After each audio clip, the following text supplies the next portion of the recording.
가정에 좋은 일, 또 직장에 좋은 일, 사업장에 좋은 일, 거래가 많아지고 수익이 많아지고 또 학원에 학원생들이 많아지고 또 거래처가 늘어나고 또 시험에 합격하고 뭐 이런 여러 가지 좋은 소식들을 기다리셨을 것입니다. 그렇습니다.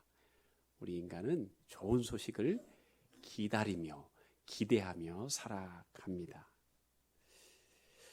오늘 마가복음 1장 1절도 바로 그 좋은 소식에 대한 말씀입니다. 하나님의 아들 예수 그리스도의 복음의 시작이라. 이 복음이라는 단어, 유앙겔리온이라는 단어는요, 원래 세상적인 단어입니다. 황제가 즉위하거나 등극할 때 얼마나 좋은 소식이에요. 그리고 전쟁에서 승리할 때 이 소식 좋은 소식이지요.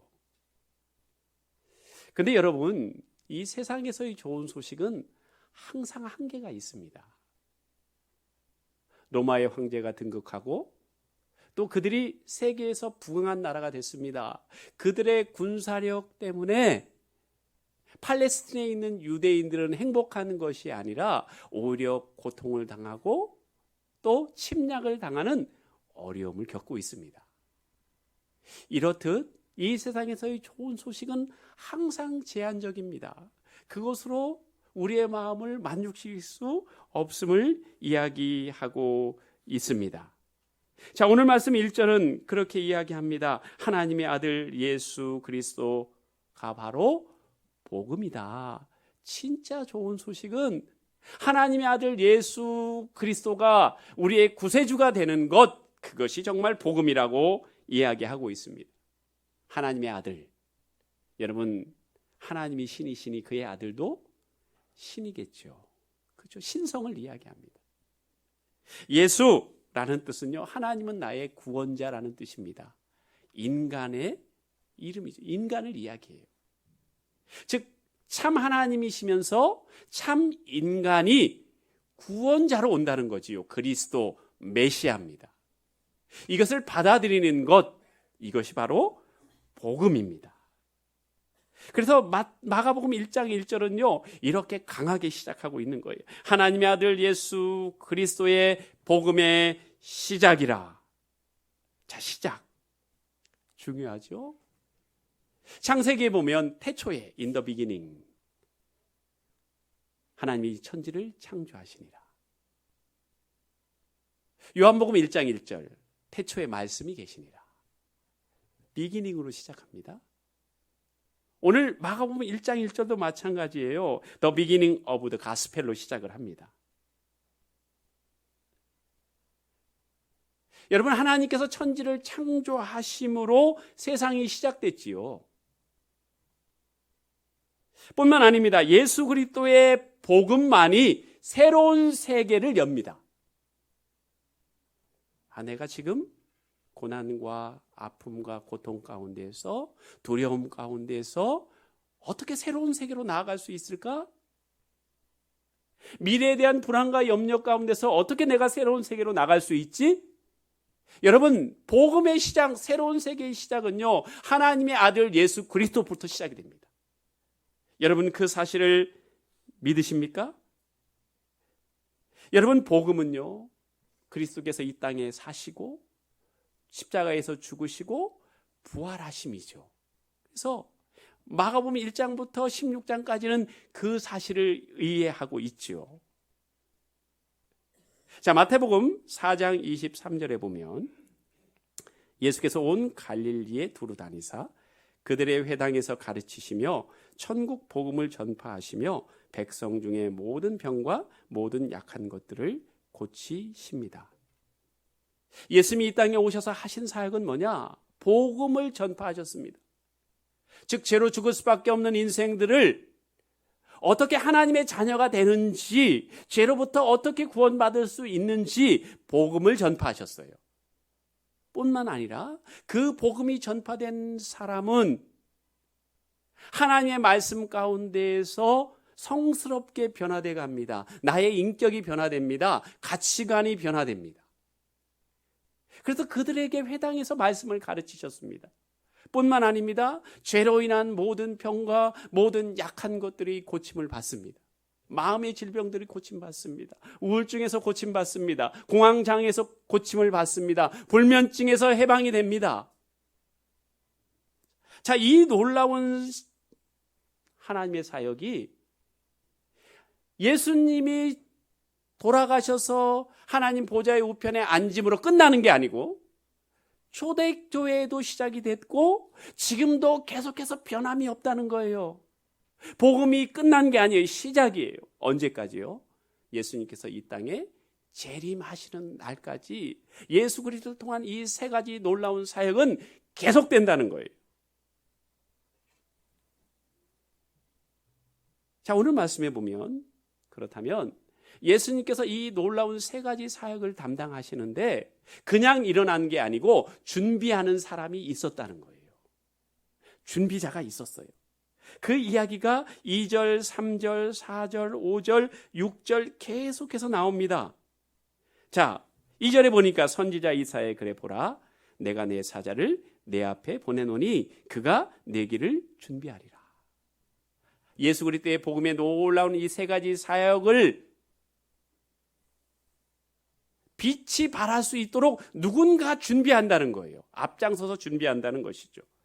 3절입니다. 광야에 외치는 자의 소리가 있어 이르되 너희는 주의 길을 준비하라. 그의 오실 길을 곧게 하라. 이 말씀은요, 이사야서 40장 3절의 말씀이에요. 자, 누가 준비한다는 것입니까? 바로 세례 요한이 준비하죠. 자, 말라기 4장 5절의 말씀입니다. 다 같이 읽겠습니다. 시작.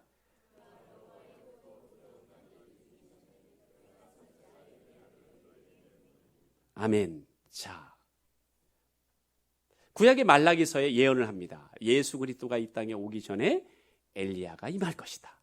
그래서 그 사람이 너희의 길을 준비할 것이고 예수 그리스도의 그 길을 준비할 것이다 말씀하시죠. 자, 엘리야가 온다고 그랬습니다. 그 엘리야는 누구입니까? 오늘 6절 말씀에 보니까 세례 요한은 낙타떨을 입고 허리에 가죽띠를 띠고 메뚜기와 석청을 먹더라.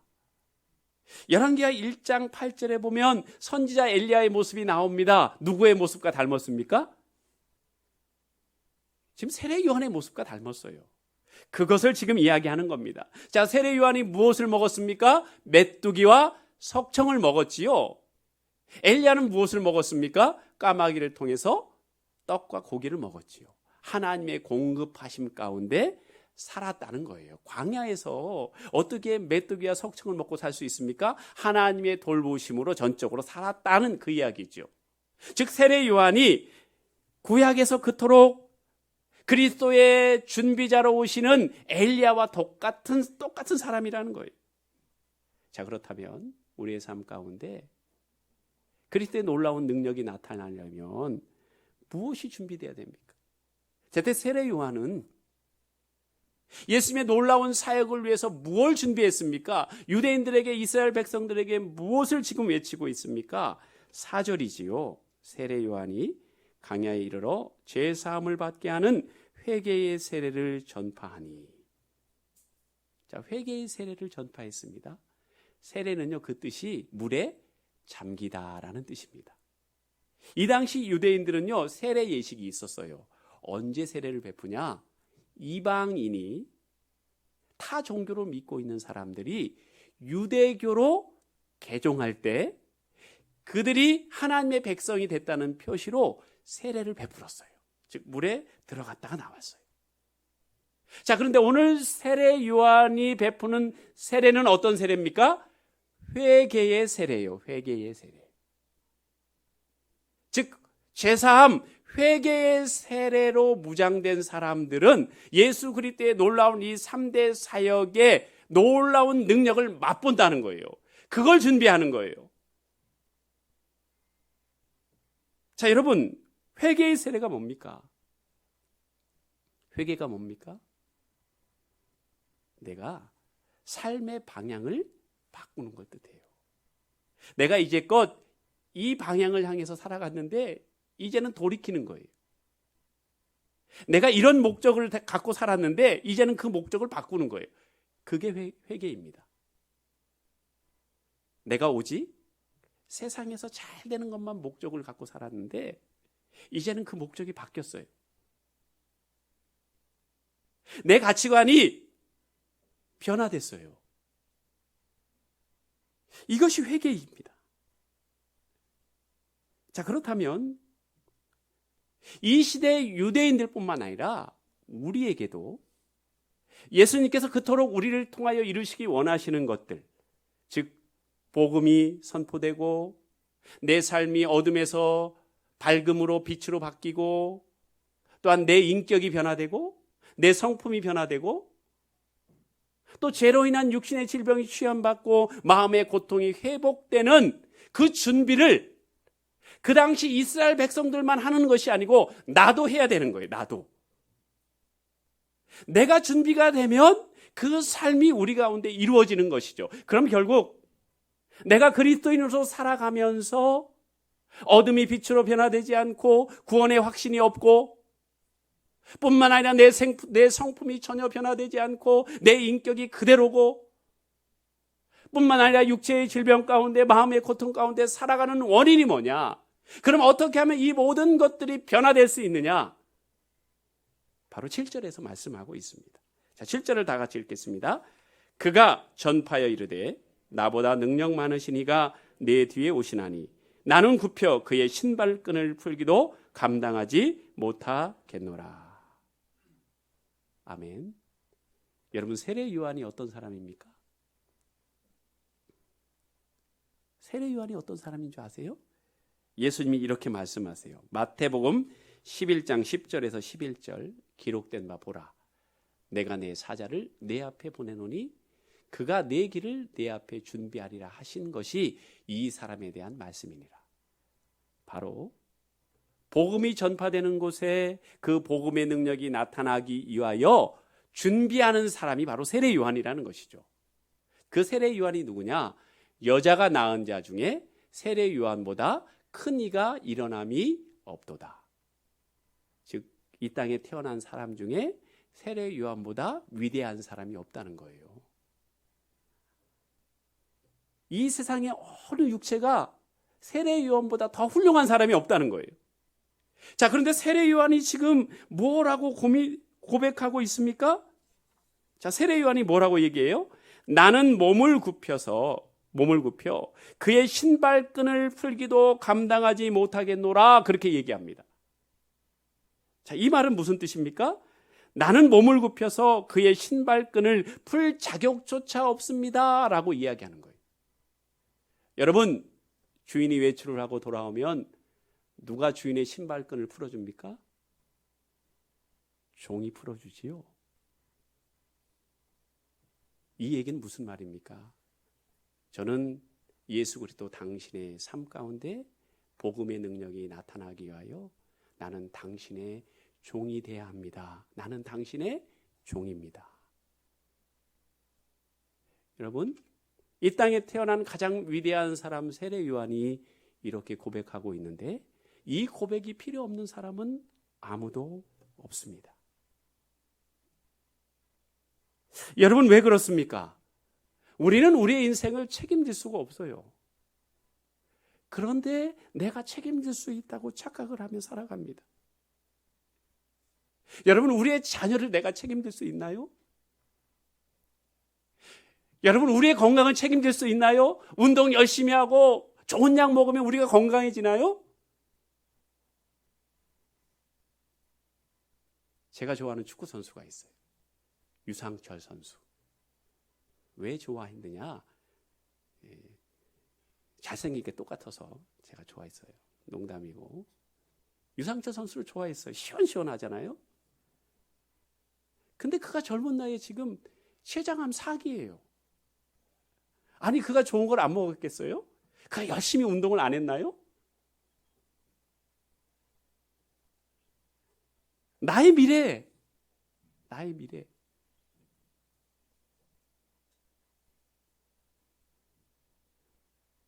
우리 성도님 중에 한 분이요, 그런 고백을 하시더라고요. 본인하고 남편이 벌어놓은 게 없는 거예요. 60이 넘었는데. 그러니까 미래가 걱정되겠어요? 안 되겠어요? 되지요. 그래서 어떻게 하든지 내가 무엇인가를 모아야 된다고 그렇게 고민하며 살았어요. 근데 한순간 내가 하나님을 정말 의지하겠다는 마음이 들은 거예요. 그래서 삶의 가치관을 바꿔버렸어요. 근데 하나님께서 그의 사업장을 놀랍게 은혜를 주시는 거예요. 이번에 저에게 이야기하시는 고백이에요. 내가 모든 것을 다 맡기고 하나님을 의뢰하고 하나님을 의지했다고, 그러면서 지난주에 11조를 봤는데 깜짝 놀란 거예요. 이렇게 하실 수 있는 분이 아니거든요. 그래서 제가 한번 물어봤어요. 그랬더니 목사님, 제가 우리 위해서 11조 제일 많이 했죠, 이번 달. 한 100만 원 정도 벌어야 이 정상인 분인데, 그래도 만족할 수 있는 분인데 몇십 배를 하나님이 부어주시는 거예요. 그러면서 하는 얘기가 그거예요. 목사님, 저는요 이제 미래 걱정하지 않아요. 내가 모아서 해결할 수 있는 게 아닌 걸 이미 저는 알았어요. 그래서 사업장에 갈 때마다 너무너무 기뻐요. 찬양하고 말씀 보고 너무너무 기뻐요. 여러분, 여러분의 미래를 여러분이 책임질 수 있나요?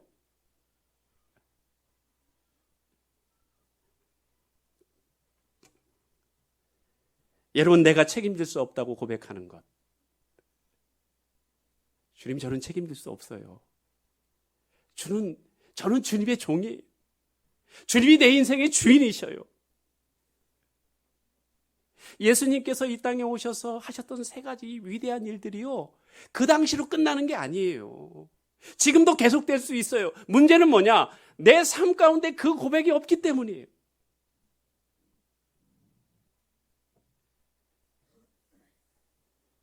여러분, 성경은요 계속해서 이 문제를 다루고 있어요. 이 문제가 핵심이에요.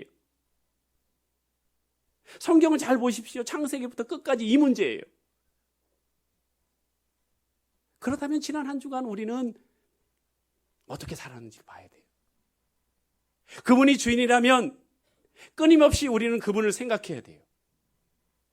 종은 무슨 일을 하든지 그 주인의 뜻을 가슴에 품고 일하거든요. 내가 아무리 바빠도 머릿속이 바쁜 거지 내 마음이 바쁜 건 아니거든요. 그리고 어느 순간이든지 그분에게 물어볼 준비가 되어 있어야 돼요. 그게 종이지요. 여러분의 가슴에 예수 그리스도를 품고 언제든지 물어볼 준비가 있으셨나요? 그렇지 않으면 주인이 아니죠. 종이 아니죠. 내가 주인으로 사는 거죠. 성경은 계속 이걸 점검합니다. 창세기 3장입니다. 여러분이 잘 아는 선악과 사건이에요. 여러분, 선악과 사건이 뭡니까? 지금 뱀이 뭘 유혹하는 겁니까? 야, 너 하나님을 주인 삼지 말고 네가 주인해. 선악과 먹으면 네가 주인 되는 거야. 네가 주인 되면 네 인생이 달라진다? 보이는 게 달라. 네가 주인 돼. 네가 주인 돼. 선악과 네가 먹어. 여러분, 사탄의 말처럼 됐나요? 오히려 하나님을 두려워하고 피하는 인생이 됩니다. 숨어있는 인생이 됩니다. 수치를 당하는 인생이 됩니다. 여러분, 우리가 예수 그리스도를 믿으면 영접을 하지요. 그 영접이 뭡니까? 사단이 그토록 쫓아내라고 한 하나님을 내 인생의 주인으로 다시 모시는 거예요. 그게 영접이지요. 주님, 저는 제 인생을 책임질 수 없어요. 당신이 내 인생의 주인으로 와주세요. 저는 당신의 종으로서 따라갈 거예요. 왜요? 그래야만이 예수 그리스도를 통한 놀라운 이 3가지가 내 삶 가운데 실현될 수 있기 때문이에요. 여러분, 사단은 계속해서 우리에게 유혹합니다. 네가 인생의 주인이야. 네 인생 네 거지. 네 자녀 네 거지. 네가 책임질 수 있지. 네 사업장 네 거야. 여러분, 그렇지 않나요? 계속해서 사단이 우리에게 유혹하는 게 그거예요. 네가 책임져. 그러다 보니까 뭐가 생겨요? 두려움이 생겨요. 걱정이 생겨요. 염려가 생겨요. 불면증이 와요. 두려움이 오고 우울증이 오고 공황장애가 오고 질병이 오고 아픔이 오고 고통이 오는 거예요. 여러분, 그렇지 않습니까? 창세기 11장 바벨탑 사건은 뭐예요? 사람들이 다 모여가지고 그 탑을 하늘에까지 쌓는 거예요. 내가 주인이 되겠다는 거지요. 출애굽기 32장에 보면 금송아지 사건이 나오지요. 여러분, 금송아지 사건이 뭘 의미하는지 아시죠? 하나님이 나의 주인 아니에요. 재물이 나의 주인이에요. 이렇게 선언하는 거예요. 하나님은 내 인생 책임질 수 있는 분 아니에요. 하나님 나가세요. 물질이 나를 책임질 수 있어요. 그게 금송아지 사건이에요. 여러분, 이것이 성경이죠. 끊임없이 누가 주인이냐? 누굴 주인으로 인정하고 살을래? 이게 성경의 말씀이에요. 사사기 21장 25절, 그때에 이스라엘의 왕이 없으므로 사람이 각기 자기의 소견에 옳은 대로 행하였더라. 사사기는 뭡니까? 그때는 뭘 의미합니까? 혼란의 시대를 이야기해요. 생활이 안정이 안 돼요. 올바른 목표가 없어요. 사람들이 다 방황해요. 방황하는 이유가 뭡니까? 왕이 없어서 그래요. 자기가 옳은 대로 행해요. 물어봄이 없어요. 하나님이 주인을 인정하지 않아요. 내가 옳으면 돼요. 여러분, 이스라엘 백성들이요, 40년 광야 생활 동안 정말 하나님이 가리키고자 했던 게 뭔지 아십니까? 어찌 보면 딱 한 가지예요. 너 나를 주인으로 믿고 따를래? 이거 훈련한 거예요. 여러분, 구름기둥 불기둥이 뭡니까? 그분이 지시하시는 대로 우리가 따라가는 훈련하는 거예요. 그래요, 나는 내 인생을 책임질 수 없어요. 나는 사단의 말에 속지 않을 거예요. 그렇기 때문에 내가 당신이 인도한 대로 내가 쫓아갈 거예요. 이 훈련한 것이 광야 40년이에요. 여러분, 그리고 그들은요, 훈련 받습니다. 그리고 하나님의 능력 가운데요, 삶을 살아나가요. 그리고 멋진 삶을 삽니다. 그게 어디에 나타납니까? 그게 여호수아서예요. 여호수아서가 다른 게 아니에요. 하나님이 나의 주인이 됐을 때 내가 어떠한 삶을 살아가는지를 멋지게 보여주는 것이 여호수아서예요. 그래서 여호수아서는요, 하나님이 주인 되었을 때 일어나는 일들과 하나님이 계속해서 내가 주인임을 확인하시는 그 말씀들로 꽉 차 있어요. 여호수아 5장 1절, 요단 서쪽 아모리 사람의 모든 왕들과 해변에 가나안 사람의 모든 왕들이 여호와께서 요단물을 이스라엘 자손들 앞에서 말리시고 우리를 건너가게 하셨음을 듣고 마음이 녹았고 이스라엘 자손들 때문에 정신이 잃었더라. 자, 이 사건은요, 이스라엘 백성들이 요단강을 마른 땅처럼 건넌 후의 일이에요. 자, 그때 뭐라고 되어 있습니까? 가나안 7족속 중 특별히 아모리 사람들, 여리고 성을 지키고 있는 그 사람들의 마음이 어떻게 됐대요? 마음이 녹았고 정신을 잃어버렸어요. 자, 그러면 어떻게 해야 됩니까? 그러면 어떻게 돼요? 내 생각, 내 계획대로 하면 쳐들어가야지요. 그 성을 탈취해야죠. 왜? 사기가 제일 충천할 때인데. 그런데 하나님은 뭘 명령하시는 줄 아십니까? 2절입니다.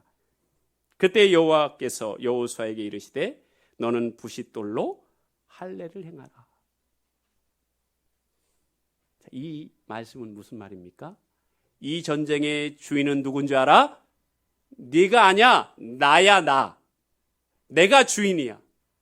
너는 종이야. 그래야 여리고성을 무너뜨릴 수 있어. 가나안 전쟁을 승리할 수 있어. 너 지금 이렇게 좋은 상황이 펼쳐졌는데, 네가 잘 살 수 있고 네가 행복할 수 있을 것 같은 상황이 전개됐는데 너 나를 주인으로 인정할 수 있어? 내 명령 따를 수 있어? 이거 물어보시는 거예요. 자, 여러분 같으면 어떤 선택을 하겠습니까? 당연히 쳐들어가겠죠. 그러나 그들은 훈련받았어요. 하나님이 주인이 돼야만 그들이 능력 가운데 살 수 있다는 걸 경험했어요. 할례를 하라니까 하는 거예요.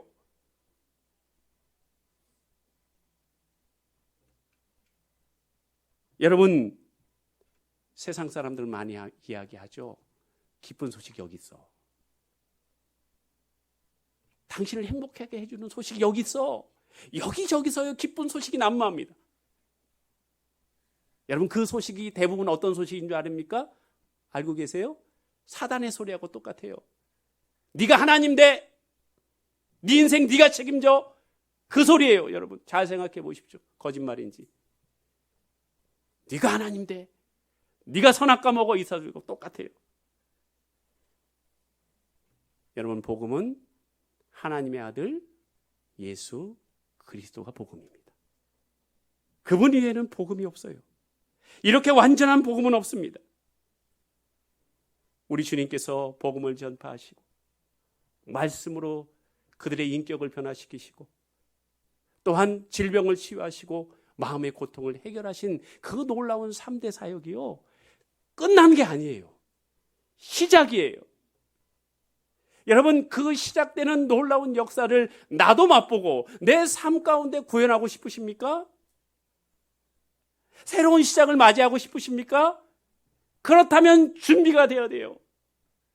어떤 준비입니까? 주님, 저는 당신의 신도 풀 수 없는 연약한 존재입니다. 당신이 나의 인생의 주인이 되어 주십시오. 저는 당신의 종으로 살겠습니다. 여러분 이 고백이 있으면요, 그때부터 놀라운 역사가 시작이 됩니다. 우리 주님은 우리를 통해서 이렇게 멋지게 살길 원하세요. 사단의 수에 귀를 기울이는 게 아니라 하나님의 종이 되어서 멋지게 인생을 살기를 원하십니다. 이 놀라운 역사가 우리 앞에 놓여 있습니다. 우리가 그분을 주인으로 모시기만 하면, 우리의 삶 가운데 그분을 내 삶의 중심에 모시기만 하면 하나님의 놀라운 역사는 시작이 됩니다. 여러분의 삶 가운데 이런 놀라운 역사가 마음껏 진행되기를 주님의 이름으로 축복합니다. 기도하겠습니다. 오늘 말씀을 생각하시면서 함께 기도하길 원합니다. 여러분의 삶의 목표는 무엇입니까? 무엇을 위해서 사십니까? 여러분, 인생은 그리 오래지 않다는 걸 정말 알고 계십니까? 여러분, 지금 이대로의 삶에 정말 만족하십니까? 아니면 새로운 시작이 내 삶에 펼쳐지기를 원하십니까? 나의 삶 가운데 어둠이 떠나고 빛이 임하고, 또한 하나님의 사람으로서 예수의 작은 제자가 되고, 또한 죄로 인한 질병과 마음의 고통들이 사라지는 그 복음의 능력 가운데 정말 살고 싶으십니까? 오늘 우리 주님은 분명히 말씀하십니다. 네가 나를 주인으로 인정해라. 내 인생을 정말 나에게 맡겨라. 그렇다면 내가 너의 인생 가운데 새로운 길을 실현시키고 보여주겠다고 우리에게 약속하십니다. 여러분, 정말 이러한 삶을 꿈꾸고 살고 싶으십니까? 그렇다면 여러분의 인생에서 주인의 자리에서 내려오십시오. 모든 문제의 주인이 바로 하나님의 아들 예수 그리스도이심을 인정하십시오. 오늘 우리가 결단하기를 원합니다. 나의 모든 삶 가운데 주님이 나의 인생의 주인이 되어달라고. 다 함께 통성으로 기도하겠습니다.